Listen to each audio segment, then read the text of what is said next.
आज हम बात करेंगे कल के टॉपिक पर। आज स्टार्ट कर रहे हैं। क्या लिखा है हेडिंग? प्रत्यावर्ती वैद्युत वाहक बल एवं प्रत्यावर्ती धारा की उत्पत्ति। इस टॉपिक में मैं कल के लास्ट लेक्चर को कनेक्ट करूंगा। यहाँ कल पढ़ाए थे हम लोग एसी जनरेटर, और एसी जनरेटर में आज हम फ्लक्स से कनेक्ट करेंगे कि फ्लक्स के हेल्प से, वेरिएबल फ्लक्स से एसी जनरेटर में वोल्टेज कैसे पैदा होगा, प्रेरित विद्युत वाहक बल जिसका नाम रहेगा, इंड्यूस्ड ईएमएफ, और उसमें करंट और वोल्टेज का ग्राफ हम लोग ड्रा करेंगे। ठीक है, चलिए आज देखते हैं कल हमने पढ़ा क्या था, थोड़ा चर्चा कर लिया जाए। कल हम लोगों ने देखा था एक मैग्नेट है,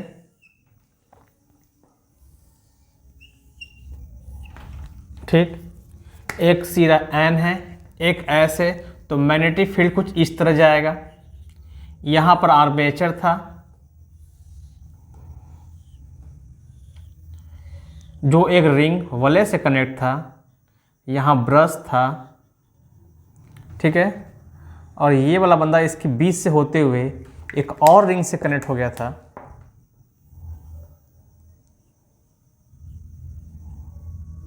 और ये आपस में जाकर मिल गए थे।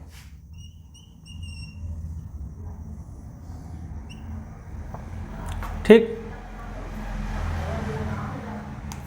और इनका नाम क्या था रखे थे हम लोगों ने? P Q R S, P Q R S. ठीक है, तो यहाँ पर हम लोगों ने अब बात करेंगे इसमें फ्लक्स की। ये कुछ हमारा ऐसे है, अब मैग्नेटिक फील्ड ऐसे निकलना है। आज हम बात करेंगे क्षेत्रफल सदिश का। पहले क्षेत्रफल सदिश किससे कहते हैं? Area vector.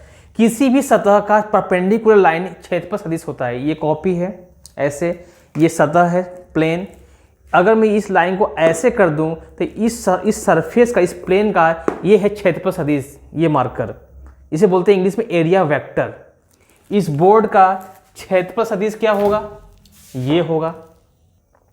ठीक है ना, इतना समय आ गया। इस आर्मेचर का क्षेत्रफल सदिश क्या होगा? एरिया वेक्टर, ये होगा। इतना तो क्लियर है। पर हमने कहा था कि ये आर्मेचर रोटेशन फॉर्म में है, रोटेट कर रहा है ओमेगा से। ठीक है ना, अभी ये आर्मेचर ऐसे है, फिर ये आर्मेचर अपनी स्पीड के अकॉर्डिंग ऐसे ऐसे ऐसे, बहुत फास्ट होगा वैसे, स्लो में दिखा रहे हैं, ऐसे ऐसे ऐसे होता रहेगा।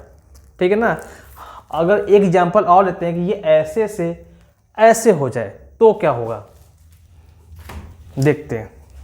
एक और बनाते हैं,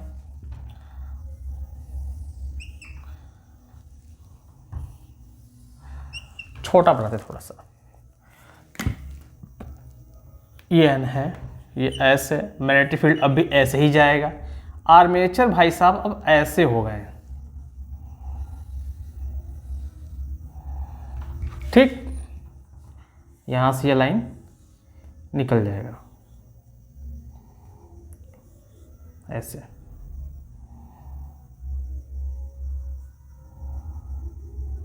ठीक, ये रिंग वाले है, अब समझ लीजिए कैसा है ये। और नाम क्या था? ये बन गया P, ये बन गया Q, ये बन गया R, ये बन गया S। यहां पर ध्यान दीजिए कि मेरा एरिया वेक्टर इस साइड है और मैग्नेटिक फील्ड इस साइड है। कितना एंगल है? 90 का। ये ऐसे जा रहा है, ये ऐसे जा रहा है, 90 है ना, परपेंडिकुलर। यहाँ पर मेरा एरिया वेक्टर, अगर मैं इसको एरिया वेक्टर फॉर्म में दिखाऊं तो इस साइड ही होगा, कहीं ऐसे दिखाते हैं। इसमें एरिया वेक्टर इस साइड होगा, प्लेट पूरा ऐसे आ गया, ये ऐसे से ऐसे आ गया तो एरिया वेक्टर सामने हो जाएगा। ठीक, एरिया वेक्टर सामने हो गया, और मैग्नेटिक फील्ड भी इधर ही है, यानी एरिया वेक्टर भी इस साइड, मैग्नेटिक फील्ड भी इस साइड।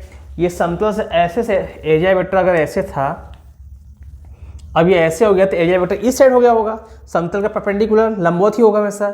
और मैग्नेटिक फील्ड भी इसी साइड है। कितना एंगल है? 0। यहाँ कितना एंगल था? 90। यानी हम ये जान गए, हम यहाँ 0 90 की बात नहीं कर रहे हैं, यानी यहाँ पर एंगल हर सेकेंड हर क्षण बदल रहा है। 0 1 2 3 4 5 9 ये तक 360 एंगल पूरा ये बैक टू बैक ये चेंज हो रहा है। ठीक है, हम अगर फ्लक्स की बात करें तो फ्लक्स का फार्मूला होता है बी ए कॉस थीटा। ठीक है, बी ए कॉस थीटा। ये फार्मूला हम लिखते हैं, लेकिन कॉस थीटा का स्थान पर कुछ और लिखने जा रहे हैं। क्या हो जाएगा, B A cos omega T. अब हो ये थीटा ओमेगा टी में क्या रिलेशन है, और ये लिखे क्यों दो, एक पहला रीजन क्यों लिखे और इनका रिलेशन क्या है। पहले बात करते हैं कि लिखे क्यों। तो ओमेगा बराबर होता है कोणीय वेग। कोणीय वेग मतलब होता है कि एंगल का डिस्टेंस। एक होता है लीनियर वेग, रेखीय गतीय वेग। तो हाँ डिस्टेंस लेते हैं, तो ये एक ही स्थान में गोल गोल घूमता है, तो एंगल को ही लेंथ मान लेते हैं। तो यहाँ क्या हो जाएगा, थीटा बाई टी। ठीक, तो थीटा बाई टी, तो थीटा बराबर क्या हो जाएगा, ये जाएगा इस साइड ओमेगा टी। ठीक, यानी थीटा बराबर ओमेगा टी कैसे आया, इससे आया, लिख दी। पर क्यों लिखें, क्योंकि अगर मेरा आर्मेचर हमेशा ऐसे ही रहता तो हम कहते हैं कि हाँ ये एंगल 90 है, या ऐसे ही हमेशा रहता कहते हैं एंगल 0 है। मैग्नेटिक फील्ड से कंपेयर कर रहे हैं। ठीक है, मैग्नेटिक फील्ड इस साइड है, अगर आर्मेचर इधर है तो हम कहते हैं कि ये 90 का एंगल है। आर्मेचर घूम गया ऐसे, अगर ये हमेशा ऐसे ही रहता तो कहते हैं थीटा फिक्स है, इतना एंगल थीटा फिक्स है कि हम थीटा ही रखेंगे चाहे जितना भी एंगल था। पर यहाँ थीटा हर क्षण चेंज हो रहा है, 0 से 1 2 3 4 5 9 10 90 180 270 360 हर बार चेंज हो रहा है। जब थीटा वेरिएबल हो यानी एंगुलर वेलोसिटी के फॉर्म में चल रहा हो, तो हम वहाँ पर थीटा नहीं ओमेगा टी से रिप्लेस कर देंगे। ठीक है ना, ये हो गया फाई का फार्मूला, इसे कहते हैं फ्लक्स। और ये दिखा रहा है कि मेरा ओमेगा टी मिलकर कि मेरा फ्लक्स का वेरिएबल है, क्योंकि ओमेगा हमेशा चेंज होगा, समय भी चेंज होगा, इसकी वैल्यू हमेशा वेरिएबल मिलेगी। जब इसकी वैल्यू वेरिएबल मिलेगा तो फ्लक्स भी क्या होगा, वेरिएबल मिलेगा। और वेरिएबल फ्लक्स, बदलता हुआ फ्लक्स से क्या पैदा करता है, एक वोल्टेज, इसका नाम क्या होगा, प्रेरित विद्युत वाहक बल। यहाँ प्रत्यावर्ती है, यानी कि वोल्टेज भी हर क्षण अधिक कम प्रत्यावर्ती मतलब अगर बार बार चेंज हो रहा हो, कोई कम से अधिक, अधिक से कम लगातार। तो यहाँ वोल्टेज का फार्मूला हम लोग क्या पढ़ के आया है, वोल्टेज प्रेरित विद्युत वाहक बल या प्रत्यावर्ती विद्युत वाहक बल का फार्मूला होता है E बराबर माइनस का d phi by d t. अब इस फाई की वैल्यू यहाँ पुट कर दें, minus B A cos omega t d t. जो कांस्टेंट है वो बाहर हो जाएगा, मैग्नेटिक फील्ड कांस्टेंट, एरिया हमेशा कांस्टेंट, एरिया क्या बदलेगा, d cos omega t by d t. अब बात फंस गया कि सर कॉस ओमेगा टी का अवकलन डिफरेंशिएशन क्या होता है। मैथ के बच्चे फिर भी कुछ जानते हैं, पर बायो वाले एकदम नहीं जानते। चलिए ये भी देखते हैं। अगर y is equal to cos x लिखा है तो d y by d s जब करेंगे हम लोग तो इसकी वैल्यू हो जाएगी माइनस का sine x. First condition. Second देखते हैं, इसको ऐसे करता हूँ यार। अगर y is equal to cos x t लिखा हो और t यहाँ पर कांस्टेंट है, तो क्या होगा, जब मैं d y by d s करूँगा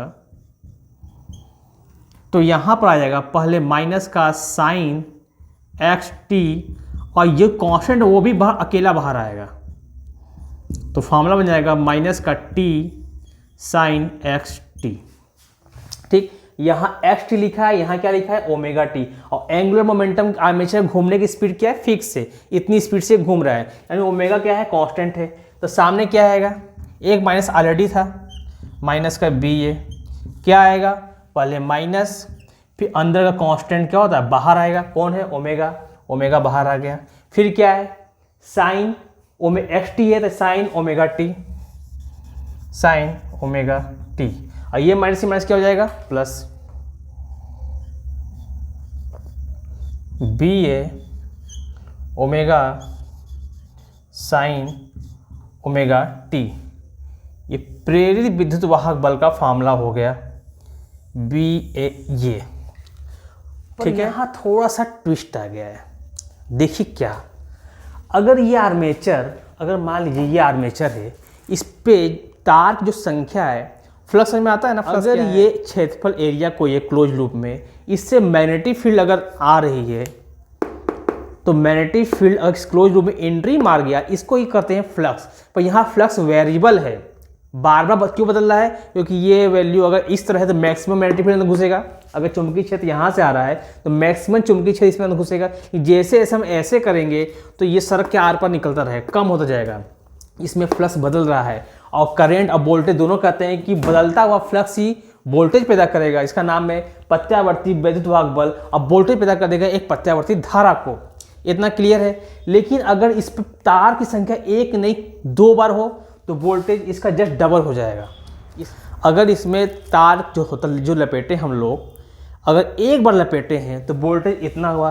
अगर हमने 2 बार लपेट दिया है तो 2 times 2BA omega sin omega t। 3 बार लपेटे हैं तो 3 से इंटू। अगर n टाइम्स है तो n बार है तो n से इंटू कर देंगे।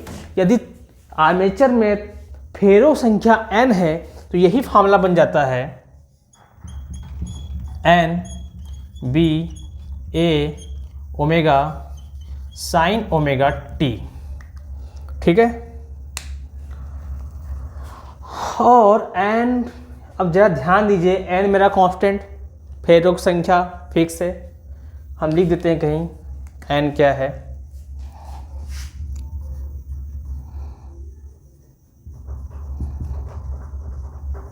आर्मेचर में फेरो की संख्या,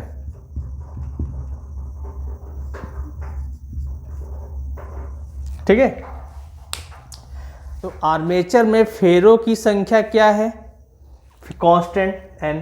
चुंबकीय क्षेत्र n से s हमेशा कांस्टेंट, वो बदलेगा नहीं कभी, ये भी कांस्टेंट। एरिया, इसका एरिया वो भी कांस्टेंट है, ठीक है। ओमेगा, जिस स्पीड से ये घूम रहा है ऐसे चाहे ऐसे, वो भी कांस्टेंट है। यानी ये चारों टर्म्स कांस्टेंट है जो नहीं बदलेंगे। जो बदलने वाला पोर्शन है वो ये है, तो टाइम के अनुसार और sin ओमेगा t चेंज होता रहेगा, ठीक। तो इस फार्मूले को हम कुछ इस तरह भी लिखते हैं। कैसे?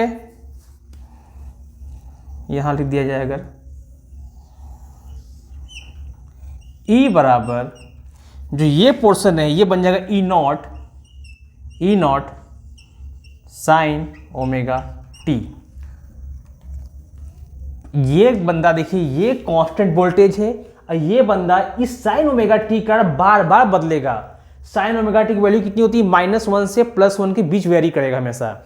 और जब ये वैल्यू बढ़े घटेगा तो ये तो फिक्स है, पर ये बंदा क्या होगा? हमेशा चेंज होता रहेगा। यानी घर में जो वोल्टेज आ रहा है 220 वोल्ट, वो भी 220 से 0 से 220, वो भी 0 से 220, 220 0, ये लगातार 1 सेकंड में 50 बार बदल रहा है, जिसके कारण करंट भी 50 बार बदलने के लिए मजबूर हो जाता है, ठीक है। यहाँ तक स्क्रीनशॉट लीजिए। अब बात करेंगे कि जैसे जैसे फ्लक्स में परिवर्तन होता जाएगा वोल्टेज भी अपना रूप बदलता रहेगा। पर कैसे, आइए ग्राफ के अनुसार जानते हैं।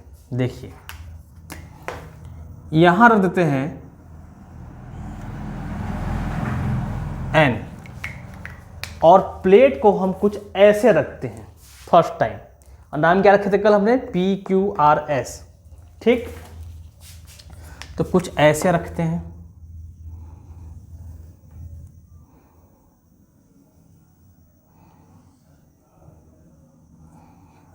ये ऐसे था,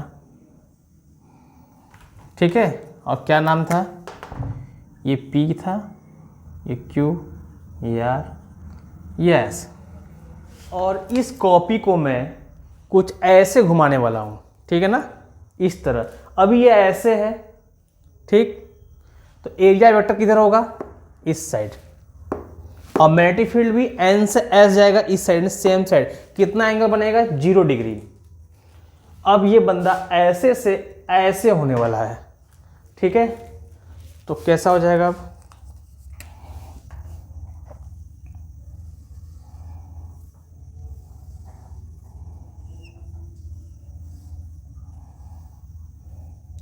ठीक। और क्या नाम हो जाएगा? PQR, ठीक। ये प्लेट ऐसे था, अब ऐसे हो गया, अब ये ऐसे हो जाएगा। ध्यान रहे, अभी क्या हो जाएगा? ऐसे था, हमने नाम में लिख दिया है, सॉरी ऐसे था, ऐसे हुआ, अब ये ऐसे हो जाएगा, ठीक है। जब ऐसे होगा तो यहाँ पर SPRQ, चलिए फिर से बनाते हैं।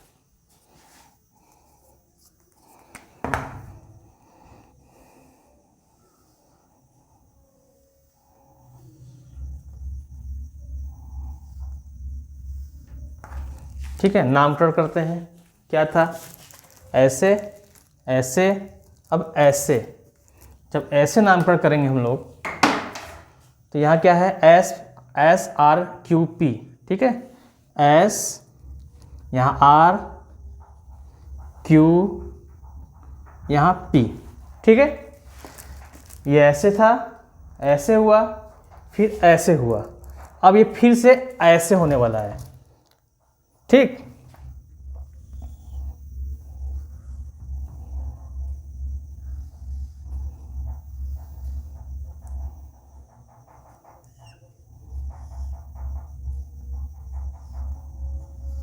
और नाम क्या है? SRQP।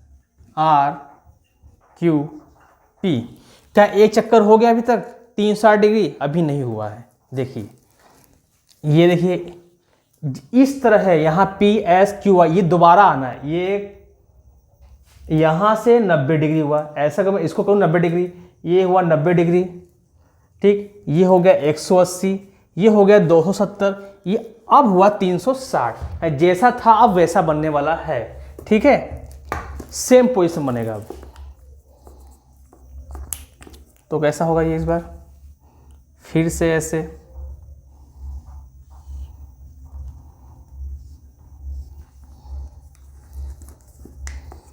क्या नाम है?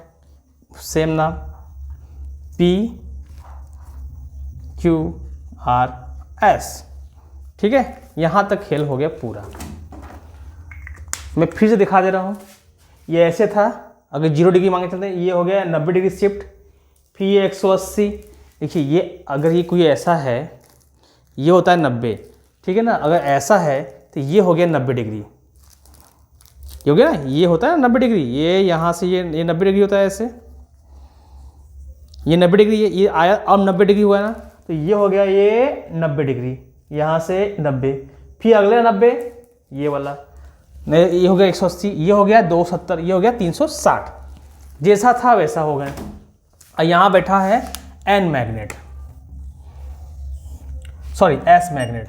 और चुंबकीय क्षेत्र क्या है?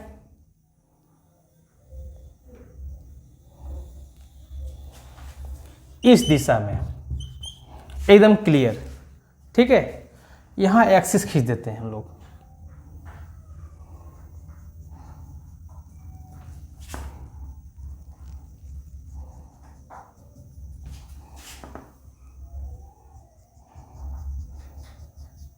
ये थोड़ा बड़ा बन गया ना, ठीक है, कोई बात नहीं।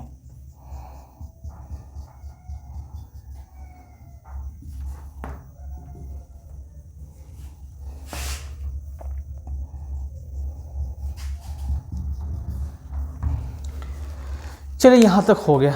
अब खींचते हैं ग्राफ, यहां से ही।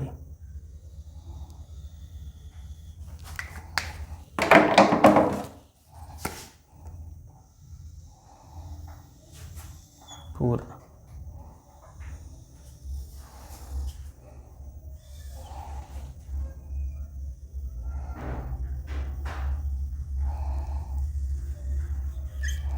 ठीक, ये पॉइंट है 0 का, वो हम दिखा रहे हैं वोल्टेज, ऊपर प्लस नीचे माइनस। क्लियर? पहले एंगल डिसाइड करते हैं कि चुंबकीय क्षेत्र से फ्लक्स का फॉर्मूला क्या होता है? BA cos theta. पहले ये थीटा क्या होता है? चुंबकीय क्षेत्र और ए के बीच कितना कोण बन रहा है। ठीक है ना, एंगल डिफाइन। जब मेरा ऐसे था कॉपी, तो क्षेत्रफल सदिश इस साइड और चुंबकीय क्षेत्र भी इसी साइड है, दोनों इसी साइड है, कितना होगा? सेम सिरा। इसका क्षेत्रफल सदिश इस साइड, मैग्नेटिक फील्ड भी एन से निकल के इस साइड। अगर ये पूरा एन, ये दीवार पूरा एन हो जाए, इधर एस है, तो मैग्नेटिक फील्ड चुंबकीय क्षेत्र इस साइड ही होगा, और क्षेत्रफल सदिश भी इसी साइड है ना, क्षेत्रफल सदिश भी इस साइड। इसका कितना एंगल बन रहा है? 0 डिग्री। सिंपल सी बात है ना।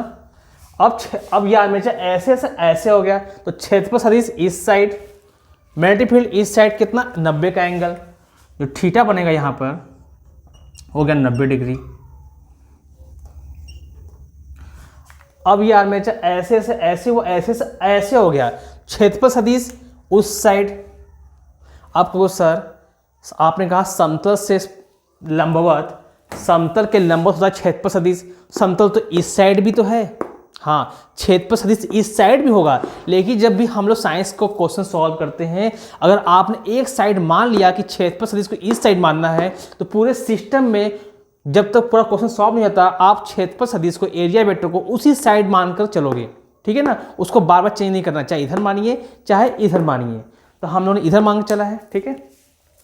तो ऐसे 0, ये 90, अब ऐसे आ गया क्षेत्रफल सदिश उस साइड, मैग्नेटिक फील्ड इधर, एक बंदा उधर जा रहा है, एक बंदा इधर, कितना एंगल 180 डिग्री, कितना थीटा हो गया 180 डिग्री। सिंपल सी बात है।